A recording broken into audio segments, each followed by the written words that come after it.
which has so far been liquidated, and we presently on 9 billion bond, which almost 50% of which has been paid back. This project falls within the 9 billion bond. It is a 66.6 kilometer road leading to many of our localities around here. This is an effort of the government to move the dividend of democracy to the grassroots and also to open the economy, not only for Niger State but for the nation as a whole. The project was awarded in February this year. The contractor, Fieldmark Construction Company Limited, mobilized to site March this year. So far the project is over 10% completion. We had problem with the rains. We all know how the most of the rains we experienced this year. So that's what slowed down the pace of the job. The Honorable Minister, sir, we have, within the 9 billion bond, we have other 6 projects. And the 6 billion bond, we had 9 projects that have been completed and commissioned by the Chief Servant of Niger State. So you are welcome. I want to hand over to the, my civil engineer that is handling the project to give you some technical information. Thank you very much, sir. Honorable Minister, welcome to the Baro Government. The project is state-owned, like my commissioner has said.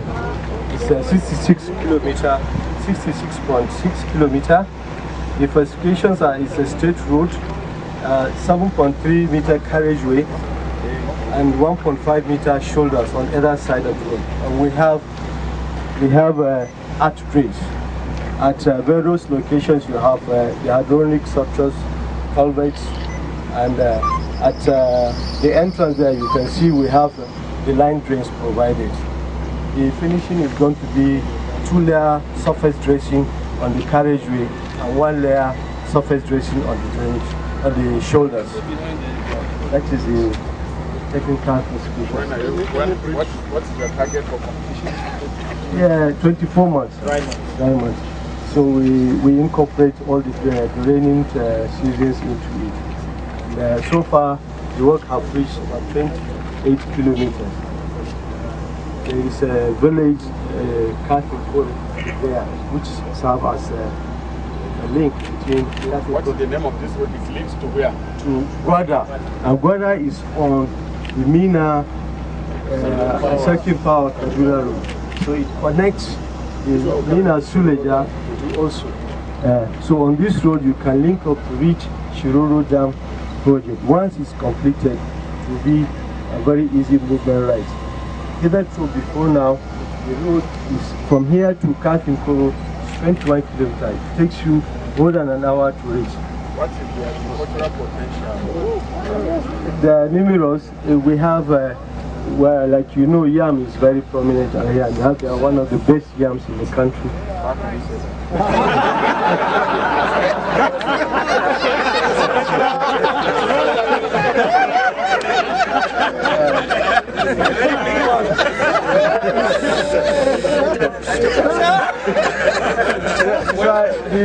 The chairman can one of the best. He didn't say the best. Yes, and we have plenty rice plains here, which produce a lot of totally rice. Besides the maize and the other corns that we have. What kind of finishing? It's surface dressing, but 2 layers. Yes, 2 layers. That is on the carriageway. The first coat, we intend towards the end of the year to reduce all this dust to do the first layer as we continue progressing on other section of the. Where is the contract of this? Fieldmark. This is the chief executive. So shed light on the progress of work. Honorable Minister, Honorable Commissioner, gentlemen, we are happy that we are part of this achievement of the state government. And the government benefiting from the democracy to benefit through us. We thank God for that. The challenges are not too much, just the weather. We thank God that by God's grace we should be able to deliver. We should be able to deliver as agreed on the agreement. We are working towards that. Thank you very much. Is it an indigenous company? We're an indigenous company, no, so the first party among us. We are purely indigenous. Trademark Construction Limited. Thank you. It's supposed to be a federal road, and we know the contract was awarded for some time now. But maybe this is for you. What is your assessment of what you have seen or what you've seen? We are here for you to assess. We are not here to assess ourselves. But if you ask me, you will find that that contract was awarded to dualize Mina Suleja Road, so that you can have two dual carriageway. We feel Mina is a very important city with an international airport, and then because of the coming of Abuja, you have population pressure in most of the state capitals around Abuja. And so the federal government under President Jonathan decided to give a contract to dualize that road. I do not have the statistics of the state of Nigeria Limited on site.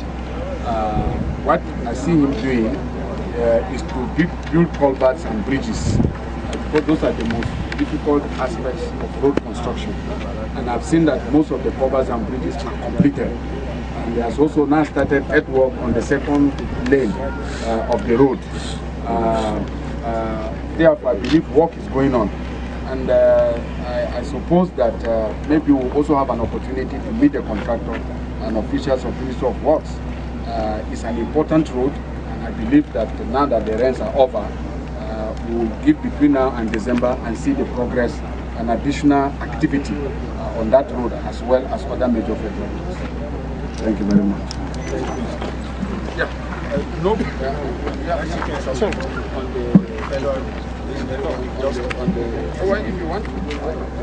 Sorry, the minister has just given us the right information. We had a meeting last week with the Federal Minister of Works on this same project. Unfortunately for now, we have only 40 kilometers from Abuja to Kunu, and that is supposed to complete April next year. So unfortunately, the rains also has drawn back the contractors, and you can see that they resume work on a very serious. Unfortunately, what we exactly wanted is that, which I think the minister, I would wish the ministers will help us in the council, is that we want the extension to be done immediately from the 40 kilometers to Mina. But presently, there is the proposal that could be dragged to maybe 2013 or 2014. So, sir, we're just pleading for that. Well, I can't answer that now. I don't know properly. I don't know. Maybe the National Planning Minister will help us. No, it's the one that is planning the design. You can see it's being done in phases. And at least let's work towards completing this phase. Because sometimes government overextends itself. If you give the whole contract and then you are not able to get anything done, let's get this first phase done, and then the second phase will come. I think that would be my advice.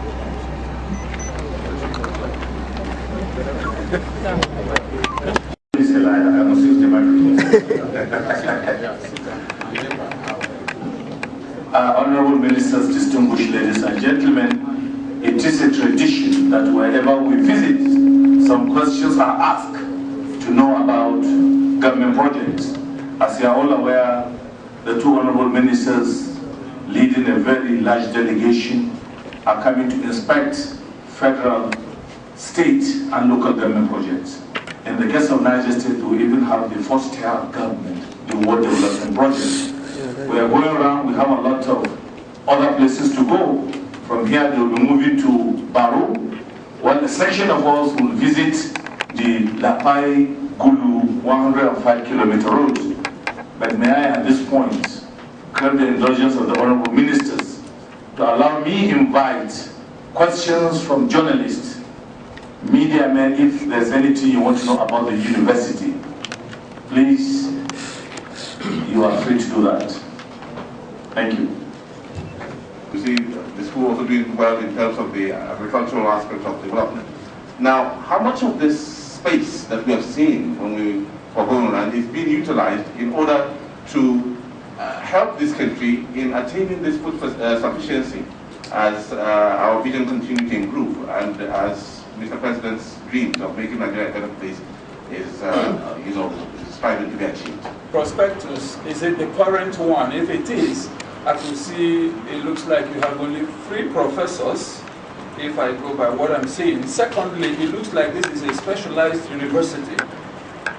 I can't see multifarious courses being displayed here. I want to get clearance on that. Thank you. Said how government was leveraging into arable land, the kind that we are seeing. No. How is the university going to use the space that is available to it? Oh, is that what you wanted yes. to do? Yes. Well, we have a faculty of agriculture, and it's a pity the time is short. We didn't go right into the university farm. We have a university farm in the first place that is, we are working towards commercialization. We want to move towards. NUC prescribes that every university should have a commercial farm for purposes of generating funds. So our university farm is coming up and is ongoing. That's number one. Number two, because of the expanse of land, we are reaching out to public-private partners who would come and leverage into the land resources that we have to establish things like hostels for students, and at the same time for other organizations to come in to do the little that they can in assisting the university achieve its mandate. For example, of recent, the Nigerian Maritime Administration and Safety Agents had approached us for land that has been given to them. And they are establishing in the campus here a Maritime Institute Studies, an Institute for Maritime Studies that will largely take care of manpower and human capital development needs of the maritime industry in Nigeria. The land has been so given to them, and we are at the concluding stage of them giving us the funds that will enable us put the structures in place. When we were going through, I showed that portion of the land to the honorable ministers in terms of the relationship that we have with the MASA. So we are attracting private partners to come in to help us in developing these lands. On the issue of whether this university is specialized or not, we are a conventional university. We have 4 faculties: agriculture, natural sciences, applied sciences and technology, education and arts, languages and communication studies, and of course management and social sciences. These are the 6 faculties that we have at the moment, and our courses cut across sciences, applied sciences, technology, and as well as education and liberal arts. You said something about number of professors in this university? Yeah, we are still a very young university compared to several other universities. But then, currently, the number of professors, we have a number of 16 in all the different faculties. Can all the professors that are here with us now put their hands? All the professors here, 1, 2, 3, 4, 5, for now are here. The other 10 have not been chanced to come here. So, we are still an upcoming university, and we are gradually going accordingly. We attract staff from all universities across the country who come here and do research and sabbaticals. Currently, we're in the process of completing a central laboratory for the applied sciences and technology research. It will be one of the projects that the honorable ministers, if they have time, will be able to see. That center is supposed to start a regional research center for West Africa in terms of research in biotechnology, food science and technology, and other related areas of applied sciences and technology. Prof, probably also highlight, I understand the university sponsored some overseas training. Yeah, sure. Certainly, this is very apt for me to equally emphasize. In order to meet our demand for our challenges in terms of appropriate staffing, PhDs and professorial cadre staff, we are in liaison with a number of universities across the world. First is the University of Arkansas in the United States of America. They have invited a few of our staff who have gone there for training to come and start operating the central laboratory that I talked about. We are also in contact with 4 universities in Malaysia that help us in staff training. As I talk to you, there are 23 of our staff who are in different universities in Malaysia undertaking their postgraduate training, and we expect them to come back here to continue to serve with us and then to build the linkage and the relationship. Last week we were with ETEC Germany. It's a training institute in Germany that specializes in research in applied sciences, and they are also establishing a relationship with us in terms of capacity development and research relations.